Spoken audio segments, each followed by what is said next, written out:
JSAM ministries வழங்கும் வேதமும் குறளும்.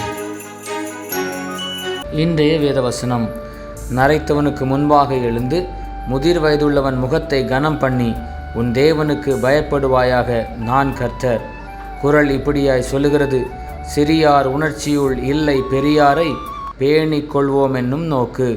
இதனுடைய பொருள் என்னவெனில், பெரியாரை விரும்பி போற்றுவோம் என்னும் உயர்ந்த நோக்கம் அவருடைய சிறப்பை உணராத சிறியோரின் உணர்ச்சியில் இல்லை. வேதவசனம் இப்படியாய் சொல்லுகிறது: தகப்பனை பரியாசம் பண்ணி தாயின் கட்டளையை அசட்டை பண்ணுகிற கண்ணை நதியின் காகங்கள் பிடுங்கும், கழுகின் குஞ்சுகள் தின்னும். திருவசனம் இப்படியாய் சொல்லுகிறது: உன்னை பெற்ற தகப்பனுக்கு செவிகொடு, உன் தாய் வயது சென்றவளாகும்போது அவளை அசட்டை பண்ணாதே.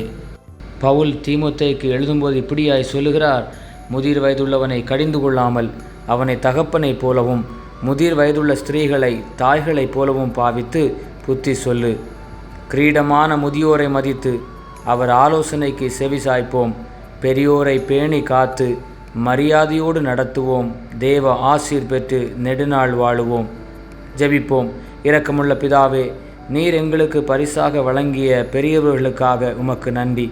நாங்கள் அவர்களுடைய ஆலோசனைக்கு செவி சாய்க்கவும், அவர்களை மரியாதையோடு நடத்தி அவர்களை பேணி காக்கவும், அதன் மூலமாய் நீடித்த நாட்களை பெற்று சுகமாய் வாழவும் எங்களுக்கு கிருபை தாரும்.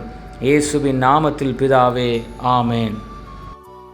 இந்த நாள் இனிய நாளாக அமைய வாழ்த்துக்கள். கர்த்தர் உங்களை ஆசீர்வதிப்பாராக. ஆமேன்.